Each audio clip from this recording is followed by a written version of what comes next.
Amin, haleluya. Baik, Bapak Ibu yang kekasih dalam Tuhan. Hari ini saya akan berkhotbah dengan tema, dengan judul Iman Membuat Kita Mengerti. Kadang banyak kejadian dalam hidup ini kita nggak mengerti. Tapi iman membuat kita mengerti. Nah, sebelum saya membahas ini, saya memperkenalkan itu. Tadi keluarga saya, ada gambarnya. Nah, keluarga saya, kenapa saya perlu perkenalkan? Karena baru tambah satu anak mantu. Ya, jadi anak yang kedua baru kemarin tanggal 6 April dia menikah. Jadi tugas saya sebagai orang tua udah selesai. Menikahkan mereka berdua. Dan buat saya juga pernikahannya something special. Kenapa something special? Nanti mungkin sedikit di dalam perjalanan ini saya sedikit bersaksi tentang anak saya yang kedua. Nah, jadi itu keluarga saya, jadi Daniel Ong punya family ya, baru tanggal 6. Oke, yang berikutnya saya bawain ini, lalu kita mulai baca satu dasar firman Tuhan untuk kita bahas hari ini. Ya, yaitu Ibrani pasal 11 ayat ketiga untuk mendukung tema ini yang berkata iman membuat kita mengerti. Nah, kita baca sama-sama yuk. 1, 2, 3. Karena iman kita mengerti bahwa alam semesta telah dijadikan oleh firman Allah. Sehingga apa yang kita lihat telah terjadi dari apa yang tidak dapat kita lihat. Jadi iman membuat kita mengerti. Mungkin Bapak Ibu tahu bahwa tahun ini sebetulnya tahun 25 tahun untuk POH. POH itu Place of Hope, satu sebuah gereja. Lalu kenapa sekarang dirubah menjadi kembali ulang tahun 1 tahun menjadi IFC. Nah, bagi saya angka 25 itu sesuatu yang signifikan. Karena Alkitab berkata bahwa Numbers 25 itu artinya grace upon grace. Nah, persis kejadiannya di kota Perth. Gereja Perth itu 25 tahun. Dulu kita beri nama Perth itu place of blessing. Dulu kita pakai nama place. Jadi place of blessing. Karena saya percaya di kota Perth saya mendapatkan berkat Tuhan. Dari kota Perth kita memberkati banyak. Jadi place of blessing. Nah, kenapa di Sydney dulu kita buka jemaat kita namain place of hope? Karena waktu saya cari nama di kota Perth pada waktu itu berarti 2000 berapa tuh? Dia 25 tahun lalu 1999 ada orang Indonesia dari apartemen bunuh diri. Ingat itu tuh. Lalu Tuhan bilang kasih nama gereja ini Place of Hope. Biar ada orang harapan di gereja ini. Itu latar belakangnya. Lalu kenapa 25 tahun? 25 tahun waktu IFC yang saya dirikan di kota Perth 25 tahun. Pas gereja itu berusia 25 tahun 2019 kemarin. Bulan Mei. Lalu Tuhan ingetin saya. Kamu serahkan kepemimpinan kamu kepada generasi lebih muda. Nah, jadi 5 tahun yang lalu saya udah menyerahkan kepada pemimpin muda. Jadi ada lead ministernya yang 20 tahun lebih muda dari saya. Saya pada waktu itu udah mulai mau 50-an lebih. Dia baru kira-kira beda 20 tahun, 40-an masuk. Kata 25. Nah, ternyata saya sendiri gak begitu memperdalami angka 25. Tapi baru saya lihat, baru belakang ngerti. 25 itu ternyata grace upon grace. Dan yang berikutnya juga, meaning 25 itu, sudah lihat satu lagi, klik. Ternyata di Alkitab itu menunjukkan bahwa 25, coba lihat satu klik lagi. Ini satu oke. Orang mau melayani di Bait Allah, imam itu harus usianya 25 tahun. Kenapa? Supaya kamu melayani dengan angka 25 itu kamu ingat. Grace berdasarkan anugerah kekuatan Tuhan, kemampuan Tuhan. Bukan karena kekuatan kamu. Ada meaningnya sudah 25. Dan perjanjian baru mencatat bahwa di Wahyu 4 ayat 1 sampai 4. Bahwa takhta di surga itu ada 25. Jadi something special. Lalu kemarin saya di Perth. Maka istri saya gak bisa ikut. Kita ada tamu, Vivi-nya Ahok datang. Pernah ngisi juga di sini. Dia datang, dia cerita. Angka 25, buat saya confirm juga. Nggak ada yang saya minta, dia cerita aja. Dia bilang salah satu favorit angka saya 25. Nah dia diingetin Tuhan 25, dari 2 ekor ikan. 5 potong roti, 25. Artinya multiplikasi, kecukupan, kelimpahan. Maka saya punya perusahaan, gajinya itu setiap tanggal 25 dia bilang. Maka saya nggak pernah kekurangan, selalu mau gaji ada duit, selalu gaji itu ada duit. Dan dia orang profetik. Lalu dia datang ke Perth juga. Karena Tuhan suruh. Dia datang tuh mendadak banget gitu saudara. 4 April dia datang. Dia nggak tahu, dia bilang saya mau ke Amerika. Karena dia dapat undangan, temennya nikah. Di Amerika, dia pengen datang. Tapi kayaknya nggak tergerak. Mau ke Eropa, juga nggak tergerak. Tuhan suruh lu ke Perth, temuin Daniel sama Karen. Udah dia datang. Kebetulan di tanggal 6 anak saya nikah. Oke, saya mau hadir. Udah gitu. Jadi orang yang dia profetik gitu loh, percaya gitu. Nanti saya sedikit banyak kesaksian tentang dia. Dia datang ke Perth, lalu dihadirin pernikahan anak saya tadi. Begitu anak saya hadir, dan dia bilang, saya nggak pernah hadirin pernikahan, speech-nya seperti anakmu speech. Anak saya speech waktu dia pernikahan, dia tantang orang yang datang hari ini untuk terima Tuhan Yesus. Habis ini kalau perlu didoain, saya doain. Karena lalu habis kejadian itu ya, Vivi itu, kan anak saya ulang tahun semua itu bulan April. Anak saya yang pertama 11 April, Gersom.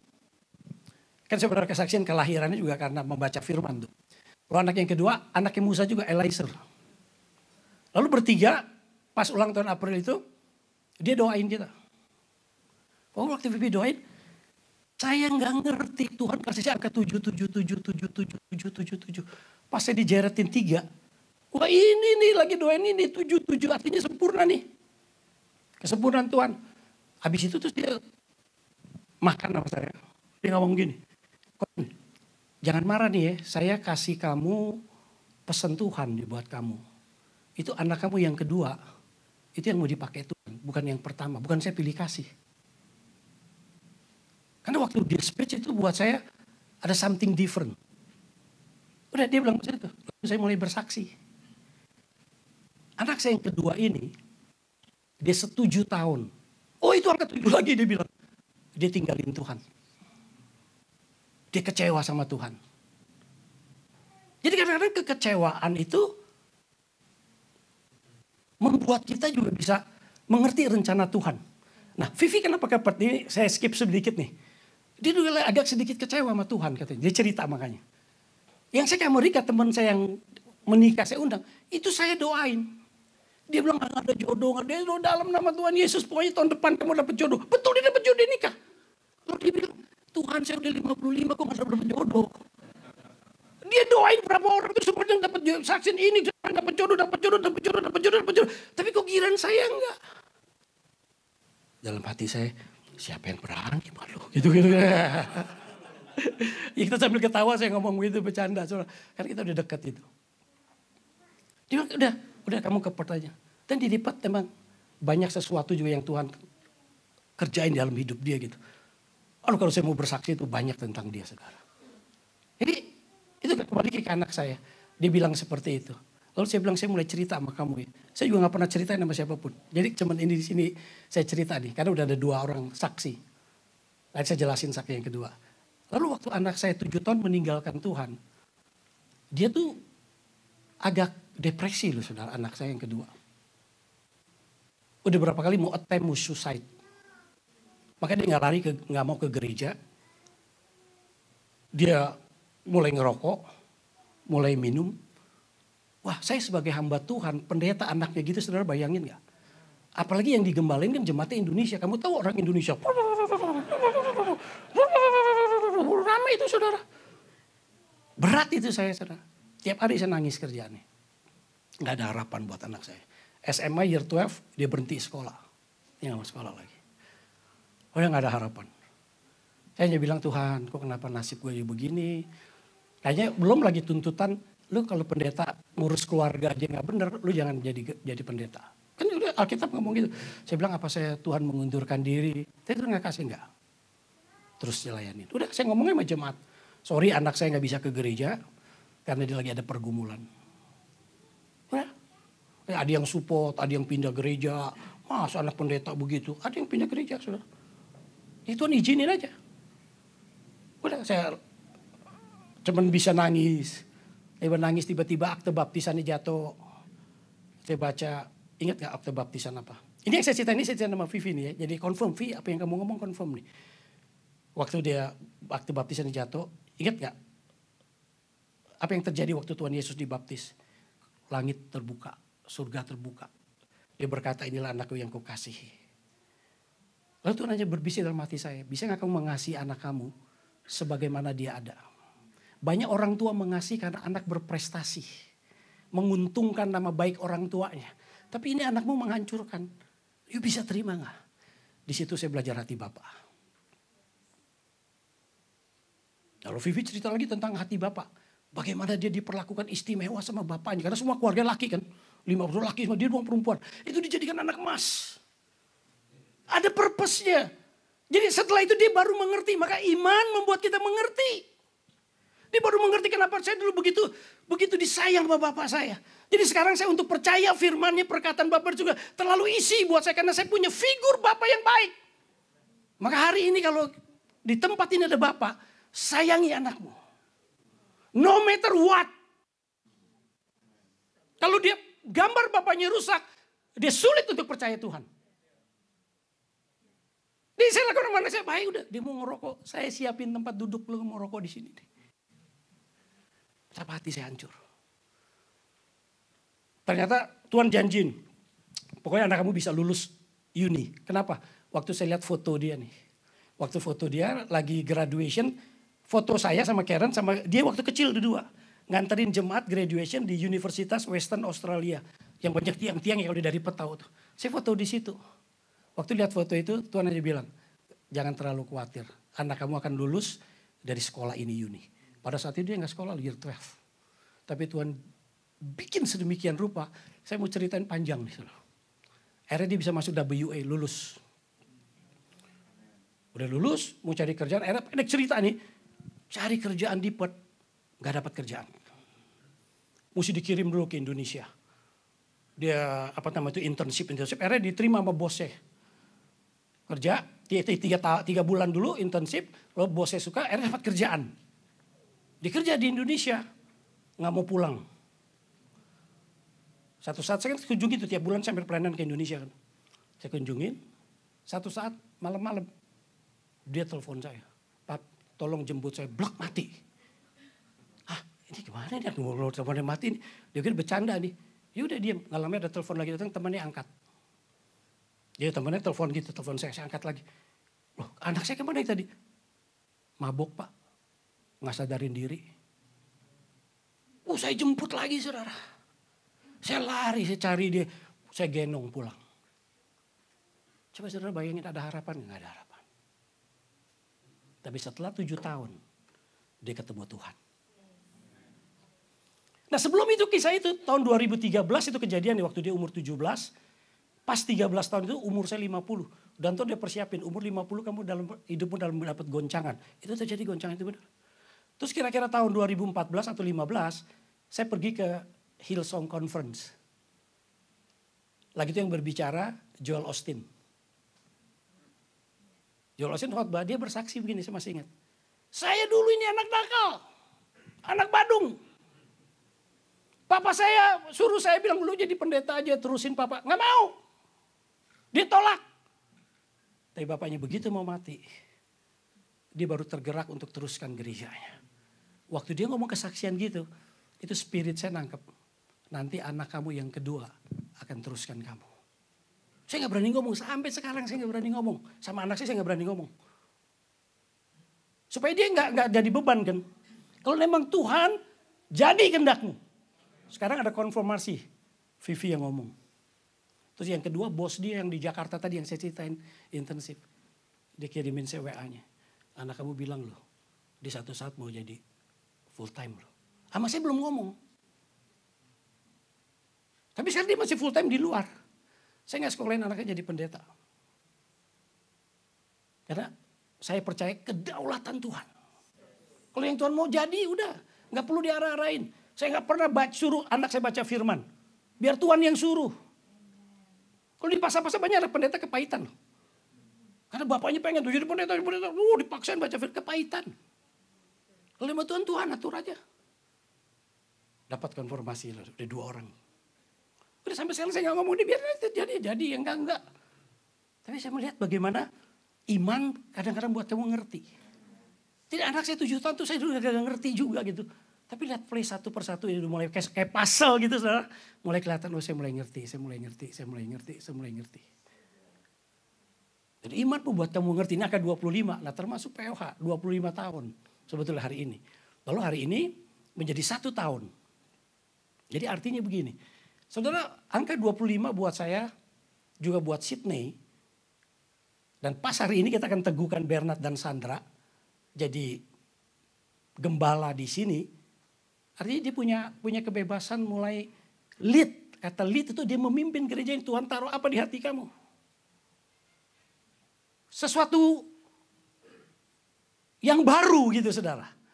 Makanya waktu gereja kita di 25 tahun, berikutnya 1 tahun, 2 tahun. Sekarang kalau kita raya di sana, kita baru 5 tahun. Ada sesuatu spirit yang baru. Sesuatu yang baru Tuhan mau gereja. Udah, sekarang generasi muda semua yang melayani. Pemusiknya mulai anak-anak kecil saudara yang main. Jadi saya melihat itu, hanya satu saya mau encourage saudara hari ini. Percaya kepada Tuhan, dia Bapa yang baik.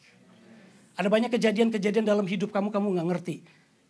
Tapi ketahuilah, Bapa gak pernah punya rencana yang jahat buat anak-anaknya. Oh, yang berikutnya, saudara. Lalu, boleh kita baca Ibrani 11 ayat 32. Dan apakah lagi yang harus aku sebut? Sebab aku akan kekurangan waktu apabila hendak aku menceritakan tentang Gideon, Barak, Simpson, Yefta, Daud, Samuel, dan para nabi. Kehabisan waktu sama kayak tadi ini. Saya mau ceritain seorang hamba Tuhan ini namanya Vivi. Dia 1 bulan seperti ini, saudara. Gak pernah dia datang 1 bulan. Karena Tuhan yang suruh-suruh dia. Datangnya 1 bulan. Dari hotel 5 hari dipindah lagi 5 hari. Dia keliling 4 aja tuh 5 hari. Karena sebelum datang dia bilang, Tuhan udah siapin dananya buat saya. Tiba-tiba orang kirim, ya sekian, 100 juta. Ya udah suruh kepet udah, ambil aja. Saya lihat orang yang jalan dengan iman, itu pasti hasilnya beda, saudara. Dia lawyer, dia bilang saya lawyer gak mau nyogok. Berapa kali saya kalah, pertama-tama jadi lawyer itu kalah terus katanya. Karena gak mau nyogok. Ke Indonesia kita tahu lah semua. Berapa kali orang lu bego, gak bakal bisa. Dia bilang enggak, saya harus percaya Bapak saya yang di surga. Betul klien dia datang itu yang giant gede-gede. Yaudah dia tinggal tenang aja sekarang. Cukup semuanya dia bilang. Jadi ada something yang different saya lihat. Hanya satu dia datang ke Perth itu untuk teguhkan orang-orang percaya di Perth bahwa firman Tuhan itu berkuasa. Bapakmu begitu baik. Nah, cuma itu aja. Jadi mau cerita tentang satu orang aja ini udah gak bisa kehabisan waktu. Khotbahnya bisa habis ini. Apalagi dia bilang ada banyak kebaikan itu banyak. Tapi sebutkan namanya Gideon, ada Barak, ada Simpson, ada Yefta, ada Daud, Samuel, dan para nabi. Dan dari antara nama ini saya saudara, ada nama yang paling kecil yang namanya Yefta. Jarang kita dengar. Kalau Simpson, wah biasa. Samuel, apalagi Daud, Gideon, Barak, kita masih Simpson. Wah ceritanya sangat melekat dari sekolah minggu. Tapi kenapa Yefta? Nah kita lihat bagaimana Yefta juga bisa dengan iman, dia tuh mengerti. Karena kejadian hidupnya juga sama, saudara, mengalami banyak kepahitan. Oke kita lihat. Ayat 1. Kita mulai bahas. Adapun Yefta orang Gilead itu adalah seorang pahlawan yang gagah perkasa. Tetapi ia anak seorang perempuan Sundal. Ayah Yefta ialah Gilead. Saya kasih judul yang pertama jangan dibalik dulu. Yang pertama, setiap orang ada tetapinya. Pasti ada tetapinya. Dia rajin, tapi gede ambek. Dia itu baik banget, tapi gak boleh makan telat, ngamuk. Ada tapinya semua nih. Coba ada tapinya, kita pasti ada cerita tentang tapi-tapinya semua nih. Ada tapinya. Gideon ini pahlawan yang luar biasa, gagah perkasa. Tapi dia anak seorang perempuan sundal. Tapi anak seorang sundal. Coba bayangkan saudara, kita lahir dari dapat cap, dapat merek, anak perempuan sundal. Wah, susah growing up itu saudara. Orang di kampung nyanyiin anak sundal, ketemu orang lu kan anak sundal, baru berantem dikit lu kan anak sundal. Jadi betapa down dia. Dialamin seperti ini. Lalu karena dia anak sundal, apa yang terjadi? Oke, yang berikutnya ayat kedua. Ayat kedua, juga istri Gilead melahirkan anak-anak lelaki baginya. Jadi jelas anak-anak lahir dari istrinya. Artinya ada istrinya dan ada perempuan lain. Jadi dari zaman dulu udah problemnya seperti sekarang. Ada anak yang lahir dari bukan istrinya. Lalu setelah besar anak-anak istrinya ini, maka mereka mengusir Yeftah. Katanya kepadanya, engkau tidak mendapat milik pusaka dalam keluarga kami. Sebab engkau anak dari perempuan sundal.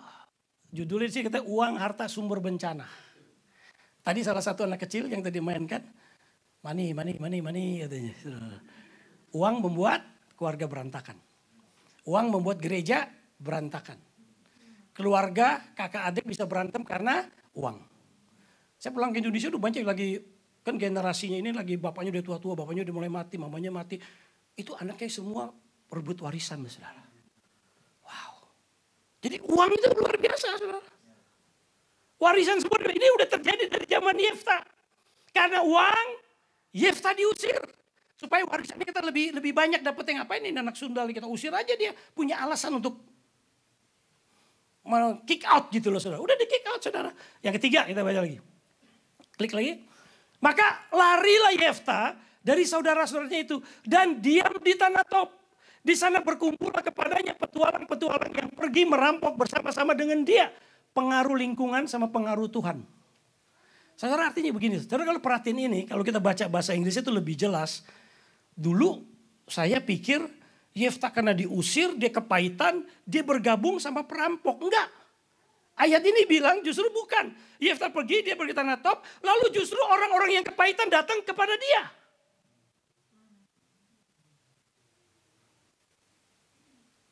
Tapi karena dia punya iman. Dia berkata, saya dilahirkan dari perempuan sundal. Tapi saya tahu Tuhan punya rencana dalam hidup saya. Dia gak kepahitan. Beda saudara. Dia gak kepahitan. Tuhan pasti punya rencana buat saya. Maka waktu dia di tanah Tob itu. Dia mulai bikin oikos, dia mulai bikin sel grup. Satu orang datang perampok, ya kan? Orang-orang jahat, orang-orang kepahitan datang. Dia nggak langsung aja ke rumah, mungkin yuk kita rampok. Tapi sekarang saya ajarin bagaimana cara merampok, tapi rohani. Dulu kamu merampok, sembarangan orang targetnya. Kamu membunuh, kamu melukain. Tapi saya ajarin, kita tidak boleh melukain orang. Kita nggak boleh membunuh orang. Dan kita nggak boleh sembarangan merampok. Udah, mungkin yang dirampok tuh orang yang merampok uang rakyat. Uang yang seperti cerita Robin Hood. Dia aja baik dulu, saudara. Ya, baik, diajarin gitu. Sampai akhirnya perampok-perampok ngikut dia loh, saudara. Jadi berbeda. Orang kepahitan memang merampok betul karena kamu nggak punya purpose. Tapi aku punya purpose. Dia rubah orang banyak, saudara. Nanti kita lihat akhir ceritanya. Yang keempat, yang berikutnya. Beberapa waktu kemudian, Bani Amon berperang melawan orang Israel. Ada intervensi Tuhan dalam waktu, saudara. Kan gak nyambung. Lagi cerita tentang harta warisan, dia diusir keluar, lalu kumpullah orang-orang jahat bersama dia. Tiba-tiba ada peperangan. Ada intervensi Tuhan. Maka saudara percaya deh, di dalam hidup ini, tangan Tuhan tidak terlalu pendek untuk menolong kita. Dia bisa intervensi dalam segala cara. Percaya itu. Ini ada Amin nih, seorang bisnismen nih. Dia bikin mebel. Lagi COVID kan mati mebel, gak ada orang beli. Dia cerita, Tuhan kasih hikmat, bikin peti mati. Sekarang ekspor import ke Australia loh, saudara. Benar. Jadi gak ada matinya aja pokoknya. Kalau anak Tuhan, yuk percaya Bapak di surga. Percaya deh. Ini nih yang kita kurang nih kadang-kadang kepercayaan kita sama Tuhan. Kepercayaan kita kepada firman. Gak berani percaya kita kan. Sama seperti orang, nah makanya si Vivi khotbah bagus ya, saya masih ingat hari ini. Dia khotbah tentang Sakaria. Udah punya istri, gak punya anak kan. Dia doa loh. Dan malaikat datang. Bilang kamu akan punya anak. Dia gak percaya. Lu minta tapi lu gak percaya. Daripada Tuhan bilang, malaikat bilang, aneh nih orang. Lu doa minta sekarang Tuhan jawab, lu gak percaya. Udah gue bikin bisu aja. Bisu dia makanya. Supaya gak banyak ngomong. Tapi akhirnya dia dapat saudara. Kadang-kadang kita seperti itu. Kita minta kita gak percaya. Bisu lu, hati-hati daripada bisu semua tadi. Oke, kita bisu gak berani bersaksi tentang kebaikan Tuhan. Kita bisu gak bisa mencerita tentang powerfulnya Tuhan. Kan kemarin saya undang salah satu, ada banyak pengusaha tuh. Si Vivi cerita begini. Ada teman saya. Dia temannya orang-orang berkelas semua. Saudara. Teman saya bangga banget. Weh, baru gua kemarin ketemu lu sama CEO-nya ini. Si Vivi bilang, kecil. Lu baru ketemu orang itu, bangganya luar biasa katanya. Lu tahu gak bapak gua siapa? Lebih dari BCA. Bank Sentral Surga. Saya kenal dia. Itu kalau orang yang udah kenal bapak gak? Kita kadang-kadang malu kan, kita lebih bangga cerita ketemu siapa. Coba deh, kalau saya undang pendeta-pendeta yang di Indonesia, semua mau ajak makan, semua mau foto. Kira dari pendeta desa, kagak ada yang mau ajak makan, kagak ada yang mau foto. Padahal dia tuh diutus Tuhan. Orang yang ngeliat Tuhannya. Ini kan manusia. Saya satu dia datang tuh cuma belajar seperti itu. Berani gak lu ceritain tentang bapak lu yang luar biasa. Bapak lu yang punya segala-galanya. Dia bilang, kenapa saya bisa begini? Karena bapak saya itu baik banget. Ternyata dia punya rencana, saya paling dimanjain. Karena purpose saya, jadi gampang percaya. Karena bapak dia itu gambarannya baik. Jadi tiba-tiba bisa perang. Jadi Tuhan bisa intervensi dalam bentuk apapun juga. Nah waktu perang inilah tambah mengerti si Yeftah kenapa. Oke, yang berikutnya yang kelima. Dan ketika Bani Amon itu berperang melawan orang Israel, pergilah para tua-tua Gilead menjemput Yeftah dari tanah Top. Kata mereka kepada Yeftah, mari jadilah panglima kami dan biarlah kita berperang melawan Bani Amon. Saudara, Yeftah tadi udah diusir keluar. Sekarang Bani Israel lagi ada peperangan, nggak mampu melawan Bani Amon. Dia ingat sekarang lagi ngetop, lagi terkenal, Yeftah. Pahlawan yang gagah perkasa, bukankah dulu dia bersama-sama kita? Bukankah dia ada di kampung kita? Dia besar bersama kita, kita udah usir. Akhirnya makanya saudara jabatan tuh datang tuh dari Tuhan. Gak usah nyebar jabatan, betul. Percaya deh. Kalau kita cari jabatan, akhirnya kemanusiaan kita lebih kuat daripada apa kehendak Tuhan. Bernard hari ini jadi hamba Tuhan di sini. Karena saya percaya Tuhan yang mau. Jadi kalau memang bukan Tuhan, atau dalam kata lain kalau Tuhan sudah tutup pintu, nggak ada yang bisa buka. Tapi kalau Tuhan sudah buka, nggak ada yang bisa tutup. Jadi hari ini kita teguhkan Bernard, ada Tuhan, udah titik. Waktu dia di Kepot, pas juga didoain sama Pak Niko, dia bilang satu-satu juga dia dapat penglihatan. Nanti waktu kamu mau pelayanan, Pak Niko yang doain. Happen sudah di Perth. Jadi tanda-tandanya ada semua. Tuhan bisa intervensi. Oke, yang berikutnya.